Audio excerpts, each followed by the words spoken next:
Hello. You're listening to Questboard, a podcast where we make up random side quests. My name is Brandon. And I'm Tiffany. We are not professional writers in any way, shape, or form. At least we don't claim to be. We just really like tabletop RPGs, and we do this for fun. Why were you so quizzical, questioning any shape or form? I just wanted to make it sound different because I feel like I'm kind of a robot saying that every single day. You're like that part in the drug commercial where they say it really fast at the end, the disclaimers. No, I just don't want to sound like Siri.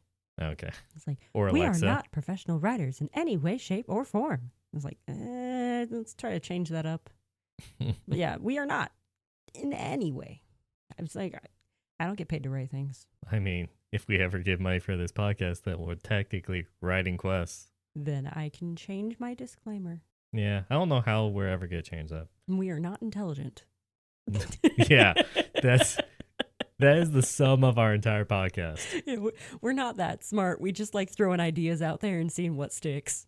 Oh, speaking of dumb moments, on Sunday I played with a couple of online friends of mine. We played Kingdom Death Monster, which is a really fun board game. I absolutely love it. I will recommend that if you're a fan of long campaign co-op board games. But we actually took a break from that after 4 years of playing. Wow. And we started playing a game called Ether Fields, which is that board game that's right behind you on this second to highest shelf there. It has very beautiful box art. Oh my gosh. Yeah, that is a very interesting game where it's like a campaign game as well. But we were playing through that virtually on virtual tabletop. Nice. And last session we had, one of the people drew a card and then was told, you cannot say any words except for these three phrases. Yes, no, and I am afraid. Oh gosh. It was really funny because at first we were confused and then we got on real quick that he can only say these three words. And so we were just kind of joking around and all that stuff. But as it went along, he got irritated because apparently to cure him, someone has to say a specific word. I'm not going to spoil Etherfields if you ever want to play it. Good. People out there. But he needed us to say a word. And I accidentally said it 30 minutes later. And he was like, you couldn't just ask me, is there a way to cure this? And I could have said yes. No, you had to say, oh, it's stuck like that forever and just moved along. And we were saying it was just too funny. So we didn't want it to end. I like that the third phrase is, I am afraid. Well, it had to do with fear of the dark and all that stuff. It was actually a part of the scenario. Everybody remembers turning the light off and running into the other side of the room. No, running up the stairs. Up the stairs, yeah. Well, no, for me, it was, we were in the basement of a church. The light switch was on the other side of essentially a ballroom, and I was the biggest. So everyone else took off and ran to the other side of the ballroom, and I had to flip the switch and run for my life. Against the non-existent The darkness was monsters. real. Yeah. Actually, that is, you were running away from the monster at Are You Afraid of the Dark episode that we came up with. Totally. That darkness monster. This was preschool, by the way. Wow. They sacrificed you? They sacrificed me. Some friends you had. Oh, you know what's worse? They were my cousins. Some family you had. Well, once again, I was the biggest, so I felt like I had a responsibility to protect them. No, they sacrificed you. Yeah, now only one of them is still shorter than me. Everyone else could be sacrificed first, I guess. Anyways, I think that's enough banter, I guess. We are doing party starters this week. Woo! And so, you have dice? I got them. 2. Are you serious? Yes. 2. Okay, this one is shorter. Today's number is 2. Brought to you by the number 2. I was going to make that joke. A merchant sold each party member a lemon item, a cracked hammer, tin-plated armor, etc. The party meets outside his shop, which is coincidentally closed. Okay. They're all coming. Oh my gosh, it's a party of Karens. But they have every right to Karen because they got sold terrible things. Okay. My first thought, the merchant sold everyone inconvenience cursed items. Mm-hmm. And so then the start of the quest, or I don't know if it wants to be grand quest or just a mini like trail quest of to get themselves uncursed from these items. I like this. I was already thinking that line of thought. I mean, we've already done that before. I think it was the Happy Mask Salesman. Oh yeah, the masks. Where we attached a small inconvenient curse on them so that they did his bidding about freeing up a fellow demon. Yeah. Or devil, whatever. So we can go with minor deity on this one, who's just maybe a trickster deity who's just out to have a little fun. Or no, it could just be a normal mortal that True. has magic to curse things. True. But why are they doing this? That is a good question.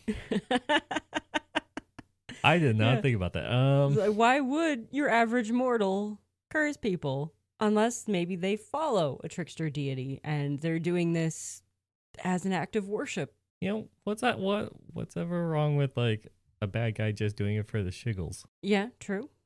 That is true. I think that's only the second time I've ever heard that phrase, and I still want to laugh maniacally about it. Crap and giggles. Kicks and giggles is usually what I say. Anyway, so the shop's closed. Yeah. So the reason why isn't exactly necessary. They were sold cursed items. Do we want to come up with some possible cursed items so we can give our DM a list, or let them come up with our own cursed items, maybe unique to each character? That could be it. We've done it in the past where we try to come up with just small magical effects. Mm-hmm. If you want to listen to those, I can't remember which ones. Well, I know a Happy Mask Salesman we came up with magical effects. Clinical Trials came up with magical effects. If you want to pull from those, I had the thought of verbally speaking your thoughts out loud. Oh, that's dangerous. That is very dangerous. But, you know, small inconvenient things like that. So it's not, because this is a level 1 party. Yeah. We can't have magical effects that get them killed at level 1. Right. One of my favorite curses that actually affected me. No, it affected me and then a secondary character in our campaign who, like, their first character died, but then their second character ended up with the same curse that I had, which I thought was funny. I can't remember the one with the circus in it, the module. I know what campaign you're talking about. I don't know the name of it because I wasn't a part of it. Yeah. Let me know in the comments because I done forgot. She's talking about the Wild Beyond the Witchlight module. But the curse I ended up with was I could not walk through a door without knocking first. What happens if there is no door? Like it's just a door frame and there's no door, like an archway. I think I took it one step further and just knocked on the archway itself. Okay, so did you have to just knock and then you can enter, Yes. or do you have to hear a response? You have to knock first. That's all it says. Okay, so you're basically superstitious, like, oh, no bad vibes, knock on wood. So I would just take it like one step further. Anytime there was any sort of door related thing, I would knock on it. If it was a trap door or like a small door on a box. Or you're trying to sneak in. Yeah, they didn't let me sneak because I had to knock first. Housekeeping? Yeah. So it just kind of became an inside joke with that party. And I even kept doing it afterwards, after I got uncursed, as a joke every now and then. I just walk up and be like, muscle memory. Yeah, we'd be like, DM would be like, you see a door in front of you. And I'm like, I knock. Oh, actually, remember my lovely sorcerer that betrayed the group? Ah, yes. Good times. There was one, because you had a tame version of like the deck of different things or whatever. Yes. There's the deck of many things, and this was the deck of certain things. Oh, certain things. That's what it was. I remember one card that I pulled, because I was mostly pulling it because it was funny. Yeah. Was every time my character lied, my pants would go on, like ignite on fire. Yeah, that was funny. Sadly, I only rolled like it was a D12 of hours or whatever. I only rolled 1. Yeah. So I had to like come up with a lie just so that it could happen for fun. Yes, thank you for doing that. And my sorcerer was like only casting fire magic, so then we thought it was just like a magical mishap on his end. Yeah. Or I think I jokingly said it was like an STD. Oh gosh. Magical STD. Yeah, where it's like pants, MTD. like it ignites your pants on fire. We didn't say where it started on the pants, so. Yeah, just all of a sudden, pants are on fire. Well, what happens for something like that as well for this small curse? That would be funny. Uh, it would also like I would want it to be like a non-harming fire, it'd be like an illusory fire. No, it's just like your pants is on fire. It's like magically it only ignites the pants and that's it. They're gonna go through so many pants. Yeah, but that's funny. Yeah, that is true. I wouldn't want your Give character. that to the bard. Oh gosh, Yeah, that'd be funny. that bard is screwed until they get rid of the curse. Oh yes, madame. You are the love of my life. Pants on fire. Okay, so we've got knocking on doors, pants on fire. There was Speaking another. your thoughts. Yeah, speaking of your thoughts, there was another curse I enacted upon that same party, but it was a different party member. Every time she would reach in, like the first time she would reach into her bag to get something, all she would pull out would be a spoon. Just the first thing you pull out of your bag is a spoon. Second time you reach in your bag, you get the thing you were looking for. Okay, instead of that, maybe like one of the like people bought a bag, Mm-hmm. and instead of like a bag, like sort of like a bag of holding, Mm-hmm. but if opened, you'll find nothing but just spoons. Just a bag of spoons. That's like pocket dimension worth of spoons. That's a lot of spoons. There is. There was There a is an magical item. item that I once played in a campaign I DM'd where it was a bag of rats. It Ooh. was like a bag of holding, but it was just infinite rats. Mm-hmm. So then every time you open the bag and like pour it out, I think it was like a D100 worth of rats came out. That's a lot of rats. And if you ever turned the bag inside out or punctured it, it was 5 D100s worth of rats came out. That could actually be useful. And I then did a little ad lib just thing where I'm like, okay, every time there's a rats that came out, you have to roll a d20 to see if they're passive or aggressive. Nice. And then if they were aggressive, then I just pulled up the rat swarm monster stat block. Yep. And so the player got rid of it by tossing it into an encampment of gnolls. Uh-oh. And then he was a ranger, so then he shot Oh, gosh. the bag within the center of the camp that had walls. Oh, it's like a bowl of rats. And so I was like trying to do the math out. It was a waste of time. I should have just said it slowly, like the swarm slowly envelops one after the other. But I was just doing the math out like an shoot. idiot. But it basically was like Plague Tale if you ever played that video game. It was basically that. Wow. But it was a funny story. And That that's would why be. you play tabletop RPGs.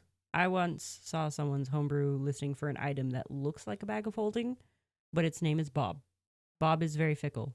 If you try to pull an item out of Bob, there's a high chance you will not get the item you were looking for. You'll get something else that you had in there.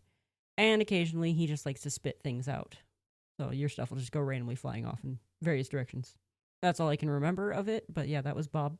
Maybe have that as a cursed item? I Yeah. don't know. That's a totally cursed item. It sort of acts like a bag of holding when it feels like it. That's Bob. Yeah, and I think this will be a case of the dungeon master will roleplay each character one by one Mm-hmm. and then say, oh, maybe it was like under a false pretense of some other magical effect. Mm. And then, oh, when you get home, you realize it's doing this. Mm-hmm. And then they all come back. Or like, By the it way, does do this, but it does this other thing too. But what is the name of this merchant? Oh, name the merchant, huh? Let's name the merchant. Is the merchant even human? It doesn't have to be. Clarence. Like Clarence, but Clarence. No last name. Mac. Clarence Mac. Best friend, Mr. Cheese. He has a pet rat named Cheese. Oh, okay, yeah. Well, he's gonna have a pet rat named Cheese. Yeah. So disappears. Mm-hmm. If the dungeon master wants to use those magical effects that we suggested, or come up with their own, or check out the other episodes. There are many lists out there of minorly inconvenient magical items and things like Yeah. that. We're not gonna try to improv a bunch of them. So Other people have done it. I'd yeah. rather use their expertise. So I think the rest of this is going to be us talking about I already forgot the name. Clarence Mac. Clarence. Where did Clarence run off to? And how will the party find him? Good question. So I kind of imagine, like, he knows what he's doing. He knows it's a scam. He knows these magical items only kind of do. Okay, real quick. What? This might sound a little bit racist, What? but it sounds like the moves of like a tabaxi. All right, Clarence is a tabaxi. I don't know why. It feels Ooh. like a tabaxi move. Can he be the bald cat version? Sphinx cat? Sure. Okay. That's even cuter that it has a pet. He has a pet Pet mouse rat. Yeah. that's named Cheese Yeah. because he's also a cat. And so I don't know why. I just felt like Feels he's right. a tabaxi. All right. Like I was saying, he knows that these items, they do what he claims that they do. They do. I know I said it. I'm working with a child. A child that knows how to manage a podcast. That's a very dangerous game. That is a very dangerous game. And so he knows what they do. He claims that is all they do. He doesn't tell anyone about the unfortunate side effects or unfortunate other things that they may do. So he's selling them as genuine, regular magic items. Mm-hmm. But yeah, he's not fully skilled enough to give it 100%. Like, he's the one who enchants them. He makes these things. Mm-hmm. But it's just something like he's maybe not the best at it, or it's something where, I don't know, it's just some sort of side effect. He's got everything he enchants. There's a downside. I think it's like a good merchant is you buy cheap, you sell higher. Okay, He so buys knowingly cursed items and then he enchants them with a positive one and just focuses on that just to sell them Okay. out as a higher thing I like that better. so that he does the turnaround with a new paint job. Okay.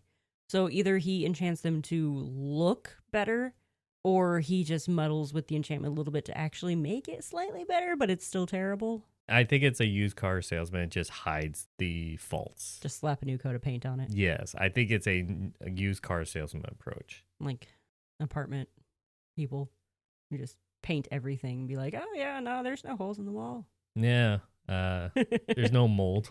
Yeah, what mold? It's under the paint. Under the lead-based paint. Oh gosh. Anyway, exactly. That's what he does. Okay. So he'll probably go around to other shops and be like, hey, if you received any cursed items lately, let me take those off your hands for the low, low price. Yeah. And then This is jacks up all the price. background. Yeah.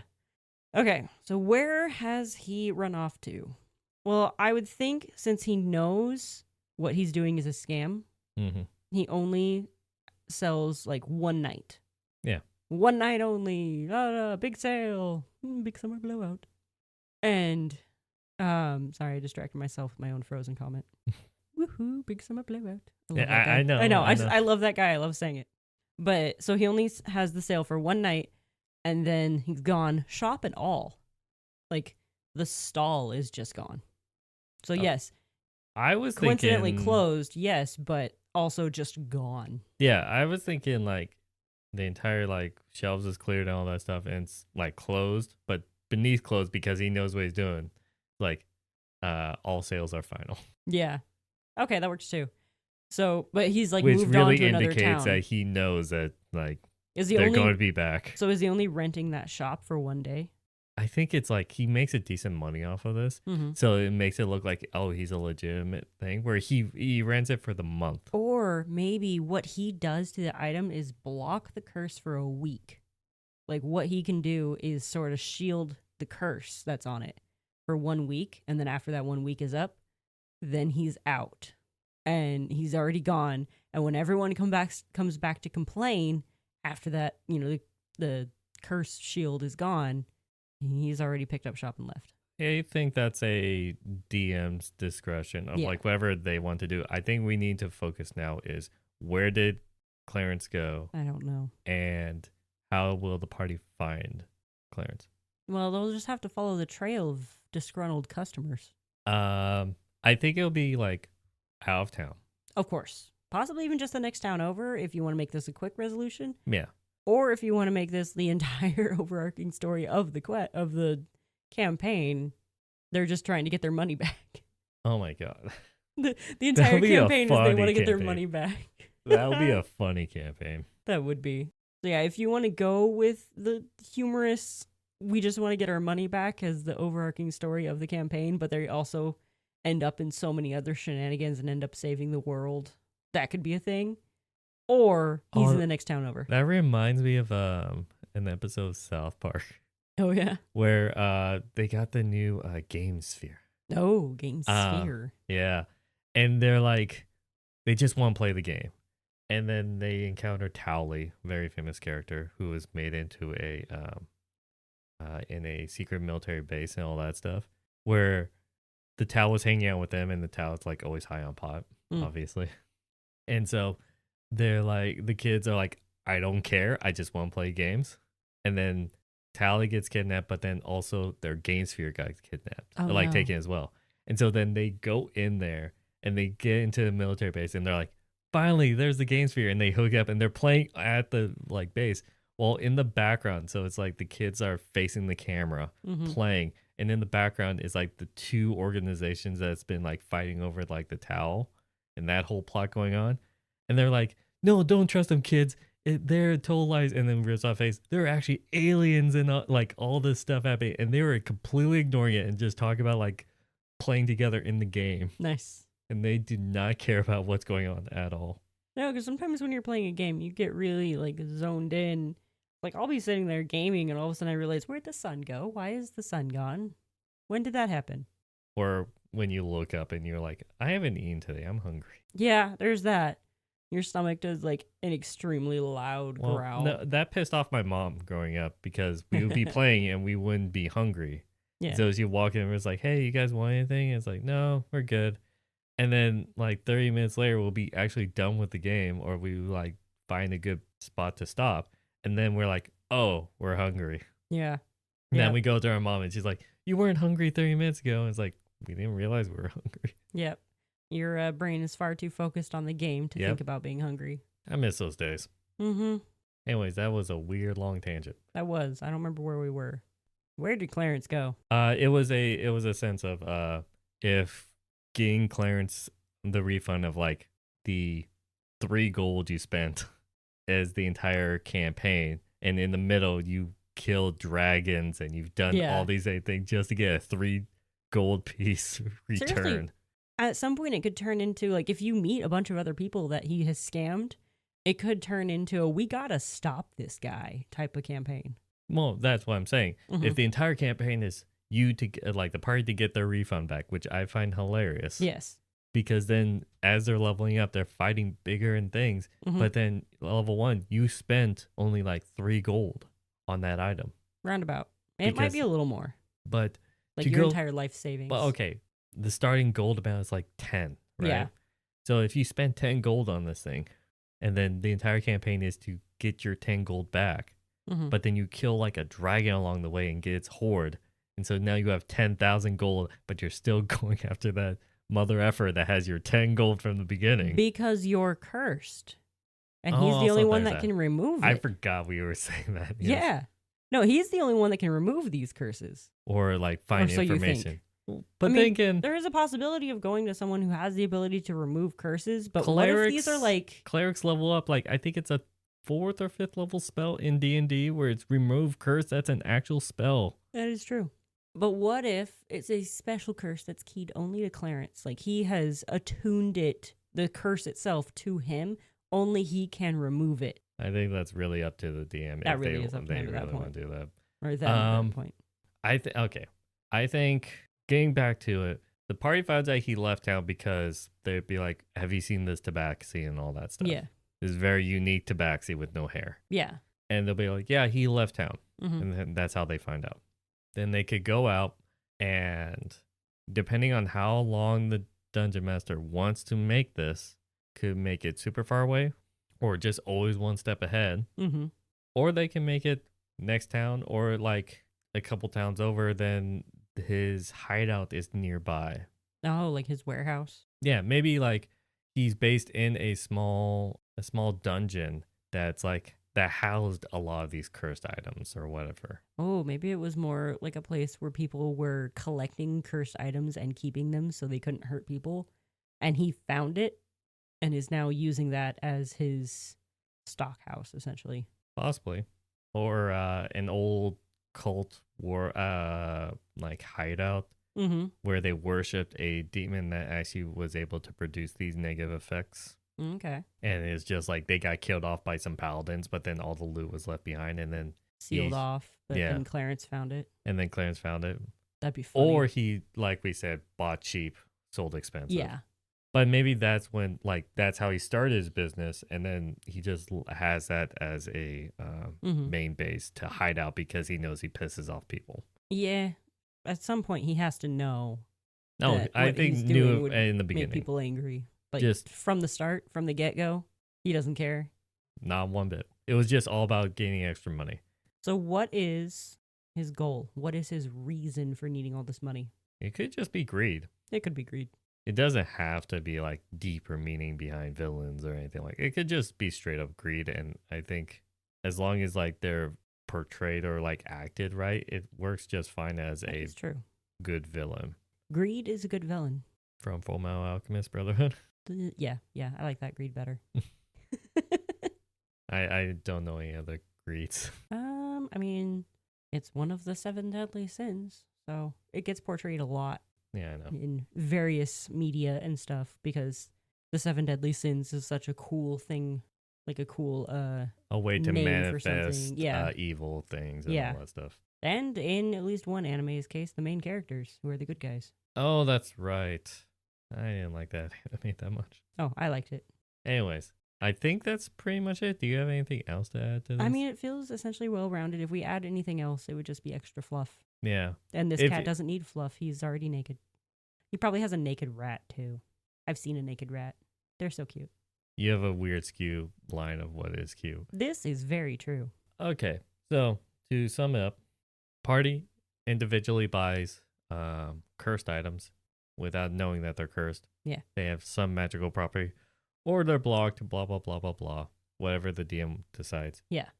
They are permanently cursed or stuck with a curse. They all go back to be disgruntled Karens and find that is closed. Permanently. No refunds. All sales are final. Oh, yeah. Find out that Clarence has ditched town or skipped town. Then is a goal of finding him. Mm-hmm. It could be entire campaign or it could be soon after. Yeah. And then the party is now together out of Karenness. Or actually, no, I feel like this isn't a Karen moment because it's justified. It's very justified. They can go full Karen on this guy, but they have every right to. We were just joking about it because it's like, going back I want to talk to your manager. Yeah. His manager is I mean, devil. I realized that like we were really putting a label on it, but it's like, no, this is an actual like not a Karen move because it's fully justified. Completely. It's like the episode we were just so focused on PETA. Ah, yes. That was the PETA hate episode. I mean, we don't hate Karens. We just kind of like to laugh at their shenanigans. Okay, well, I don't hate people named Karen. Oh, not in the slightest, no. But I don't like, because I worked a customer service job. I don't like the people who treat customer service people like a Karen. Yes. That's a big difference. There is a big difference. And it's unfortunate that a name got associated with that mindset. Mm-hmm. And it's unfortunate that there are people named Karen out in the world who are the sweetest people you'll ever meet. And they get associated with that too. Yeah. And so, yeah, this is very much open-ended about if the DM wants to make this the entire campaign or not. Mm-hmm. But I think that was a good motivation for the party to get together. Oh, that would definitely bring me together with a group of people. Of Karens. Oh, I didn't learn a darn thing in that speech. Anyways, we do have 2 social media accounts. One is Twitter/X at QuestboardPod. The other one is our YouTube channel. If you look up QuestboardPod, you'll probably see it. If you have a quest of your own, or if you do start your campaign off like this, let us know how Karen the party went. Ooh. If they go full Karen, partial Karen, understanding Karen, I don't know. let us know on Twitter or down in the comments of whatever you this YouTube video. Any YouTube video? Pretty much any of them, really. Yeah, I'm sure we'll get the reference, or at least say like, "Hey, this is a reference from this episode," so we get Oh, a little yeah. bit more context. That'll be actually nice. But I think with that, I wish you all a good night. And happy questing.